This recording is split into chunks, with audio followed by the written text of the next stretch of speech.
ஓம் ஸ்ரீ குருபியோ நமக. ஓம் ஸ்ரீ மகாபெரியவா சரணம். வரும் ஜூலை 10ஆம் தேதி வியாழக்கிழமை ஆனி பௌர்ணமி. இப்ப நாம சொல்லக்கூடிய இந்த இலை மீது ஒரே ஒரு தீபத்தை நீங்க ஏத்துறதால சகலவிதமான செல்வங்கள் ஏற்படும். காந்தம் போல பணம் வசியமாகும். வீட்டுல செல்வ மழை பொழியும். அது என்ன தீபம், அதை எப்படி பயன்படுத்தணும்னு பார்க்கறதுக்கு முன்னாடி நம்மளோட வீடியோஸை இப்போ தான் நீங்கள் ஃபஸ்ட் டைம் பார்க்குறீங்கன்னா மறக்காமல் சப்ஸ்கிரைப் பண்ணிக்கோங்க. தொடர்ந்து இந்த மாதிரி அப்டேட் தெரிஞ்சுக்கிறதுக்கு பக்கத்தில் நோட்டிஃபிகேஷன் பெல்லை கிளிக் பண்ணி ஆல் அப்படிங்கிற செலக்ட் பண்ணிக்கோங்க. இப்போ என்ன மாதிரி தீபத்தை ஏற்ற போகிறோம், எந்த இலைமை தீபத்தை ஏற்ற போகிறோம் அப்படிங்கிற பற்றி தெளிவாக தெரிஞ்சுக்கலாம். ஒவ்வொரு மாதமும் பௌர்ணமி வரும். இந்த பௌர்ணமி நாள் அப்படிங்கிறது ரொம்ப விசேஷமான ஒரு நாள். அது மட்டும் இல்லாமல் பௌர்ணமி தினத்தன்னைக்கு பெண் தெய்வ வழிபாடு அப்படிங்கிறது ரொம்ப சிறப்புக்குரியதான். அப்படி வரக்கூடிய பௌர்ணமி எந்த கிழமையில வருதோ அதை பொறுத்து பலன்கள் மாறுபடும். குறிப்பா வியாழக்கிழமையில வந்துச்சு அப்படின்னா கண்டிப்பா மகாவிஷ்ணுவையும் மகாலட்சுமி தாயார் வழிபாட்டுக்கும் உகந்த நாளா நம்ம அந்த பௌர்ணமி தினத்தை கணக்குல எடுத்துக்கணும். அந்த கிழமையோடு சேர்ந்து வரக்கூடிய பௌர்ணமி இன்னும் பல நன்மைகள் நமக்கு கொடுக்குமா. ஒரு மாதம் வரக்கூடிய பௌர்ணமி நாள் அன்னைக்கு நம்மளோட பிரபஞ்சமும் அதிக அளவு ஆற்றலை வெளிப்படுத்துங்கிற மாதிரியும், அந்த நேரத்துல நாம நல்ல விஷயம் நினைச்சு நல்லது நினைச்சு வழிபாடு செய்தோம்னா நமக்கு பலவிதமான நன்மைகள் நடைபெறும் அப்படிங்கிற மாதிரியும் சாஸ்திரங்களை சொல்லப்பட்டிருக்கு.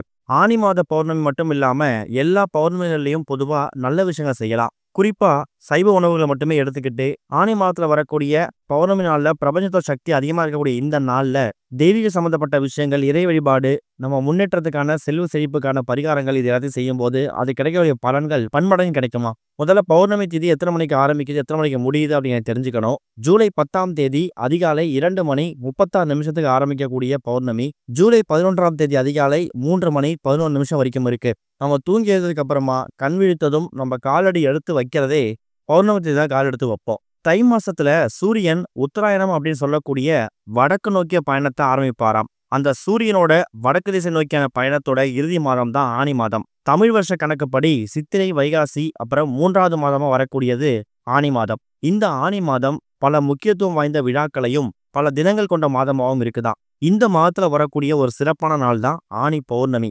இந்த ஆனி மாத பௌர்ணமி தினம் இந்த வருஷம், அதாவது 2025ஆம் வருஷம் நமக்கு வியாழக்கிழமையில வந்திருக்கு.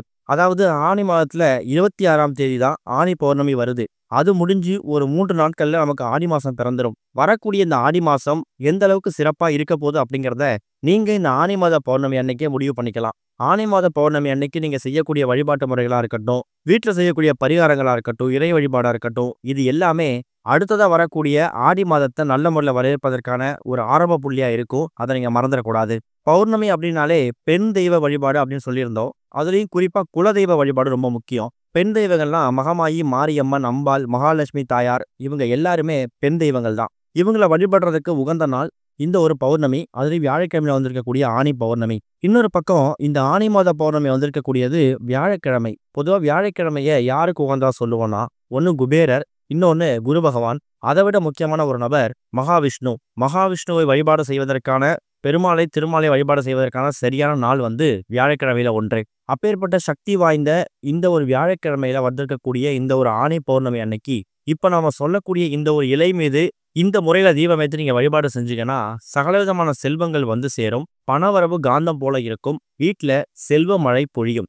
இந்த தீபத்தை ஏத்துறதுக்கு உங்களுக்கு தேவையானது இலை தான். அந்த இலை என்ன இலைனா, மகாவிஷ்ணு வழிபாட்டிலேயே ரொம்ப தலை சிறந்த முக்கியமான ஒரு இலை தான் துளசி இலை. துளசி இலையில வைத்து தான் இந்த தீபத்தை ஏற்ற போறீங்க. ஆனா துளசி இலைகளை மட்டுமே வைத்து ஏற்ற போறது கிடையாது. அதுக்கு மேல சில பொருட்கள் நம்ம சேர்க்கணும்.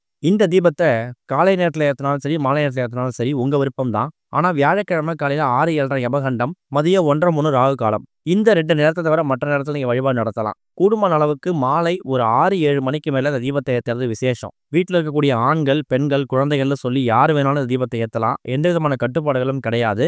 ஒருவேளை பெண்கள் தீபம் ஏற்ற முடியாத சுச்சுவேஷன் இருந்தீங்கன்னா குடும்பத்தில் இருக்கக்கூடிய ஒரு நபர்கள் உங்களுக்கு பதிலாக தீபத்தை ஏற்றி வைக்கலாம். மாலை 6-7 மணிக்கு பூஜை பண்ணும்போது எப்பவும் போல மற்ற விளக்குகள்லாம் ஏற்றி வச்சிடுங்க.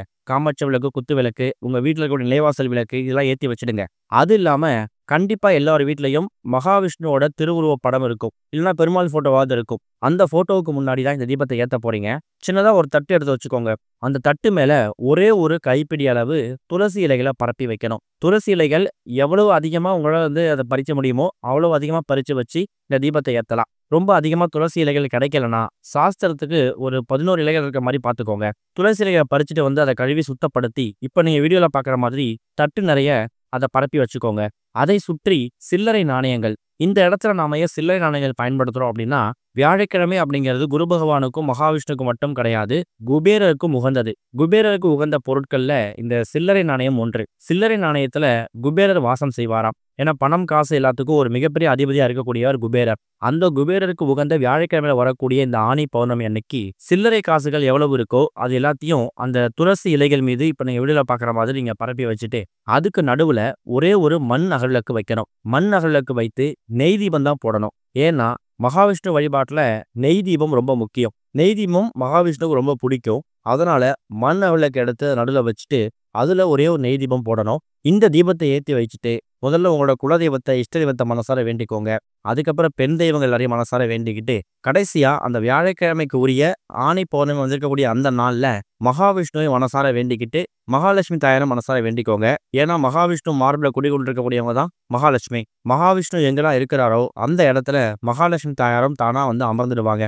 இந்த தீபம் ஏற்றி எரியக்கூடிய அந்த 1 மணி நேரம், அரை மணி நேரம், அதாவது மற்ற விளக்கெல்லாம் எவ்வளோ எரியுதோ அவ்வளோ தீபம் எரிஞ்சாலே போதும். அந்த நேரத்துல விஷ்ணு சகஸ்ரநாமம் இல்லைன்னா திருமால் பெருமாளோட மகாவிஷ்ணுவோட பாடல்களை வீட்டில் ஒலிக்க விட்டு கேட்கறது, இல்லை அந்த மந்திரங்களை புத்தகங்களை பார்த்து படிக்கிறது, இது எல்லாமே ரொம்ப விசேஷம்தான். ஒரு 1 மணி நேரம் அந்த தீபம் எரிஞ்சா போதும். அதுக்கப்புறமா அந்த விளக்கை எடுத்து அப்புறப்படுத்திட்டு அந்த சில்லறை நாணயங்களை மட்டும் எடுத்து சின்னதாக ஒரு கவரில் போட்டு பீரோல பத்திரப்படுத்தி வச்சுக்கோங்க. அந்த துளசி இலைகளை ஆனி பௌர்ணமி அன்னைக்கு இரவும் சரி, இல்லைன்னா அதுக்கு மறுநாள் என்றைக்காவது ஒரு நாள் கால்படாத இடத்துல, செடி கொடியில, அப்படி இல்லைன்னா தண்ணீர்ல, கிணத்துல, ஆறு ஏரி குளத்துல விட்டுருங்க. அதை நீங்க பத்திரப்படுத்தி வைக்கணும் அப்படிங்கிற கட்டாயம் கிடையாது. இந்த விளக்கு எரியக்கூடிய அந்த நேரம், அந்த 1 மணி நேரத்துல அரை மணி நேரம் வரைக்கும் அந்த தீபம் சில்லறை நாணயத்து மீதும் அதுக்கு பின்னாடி துளசி இலையிலும் இருக்க மாதிரி பார்த்து தயார் செஞ்சு ஏத்திக்கோங்க. அந்த தீபம் எரியக்கூடிய அந்த நேரத்துல என்னென்ன கஷ்டங்கள் இருக்கோ குடும்பத்துடைய எல்லா விதமான கஷ்டங்களையும் நீங்க மனமுருகி பிரார்த்தனை பண்ணலாம். பணம் சம்பந்தப்பட்ட, பொருளாதார சம்பந்தப்பட்ட எல்லா விஷயங்களுக்கும் நீங்க வந்து பிரார்த்தனையை, கோரிக்கையை முன்வைக்கலாம். மகாவிஷ்ணுவை நீங்க வணங்கும் போது மகாலட்சுமி தாயோட பரிபூரணமும் உங்களுக்கு உடனே கிடைச்சிடும். கூடவே குபேரருக்கு உகந்த அந்த சில்லறை நாணயங்களை அந்த தீபத்தை ஏற்றி வைக்கும் போது அந்த சில்லறை நாணயங்களோட சக்தி அப்படிங்கிறது அதிகமாகும். அதை நீங்க தீபம் எரிஞ்சதுக்கு அப்புறமா அதை மூட்டையா கட்டியில ஒரு கவர்ல போட்டு நீங்க பீரோல வைக்கும் போது அந்த சில்லறை நாணயங்கள் மேலும் பல சில்லறை நாணயங்களை உங்க வீட்டுக்குள்ள கொண்டு வந்து சேர்க்கறதுக்கான ஒரு காந்தம் மாதிரி செயல்படும். முடிஞ்சா தான தர்மங்களும் பண்ணுங்க. பௌர்ணமி தினத்துல சந்திர பகவானுக்கு உரிய ஒரு நாள் அப்படிங்கிறதால சந்திர பகவானுக்கு உரிய தானமாக இருக்கக்கூடிய அந்த அன்னதானம், அதாவது பச்சரிசி, அந்த பச்சரிசி தானமாக கொடுக்கலாம். இல்லைன்னா யாருக்காவது அன்னதானம் போடலாம். வியாழக்கிழமை குரு பகவானுக்கு உகந்த நாள் அப்படிங்கிறதால கொண்டை கடலையை நீங்க தானமாக கொடுக்கலாம். இந்த தானங்கள்லாம் பண்ணிட்டு அது போக இப்ப நான் சொல்லியிருக்கக்கூடிய இந்த தீபத்தையும் மறக்காம மாலை ஒரு 6-7 மணிக்கு ஆனி பௌர்ணமி அன்னைக்கு ஏற்றி பாருங்க.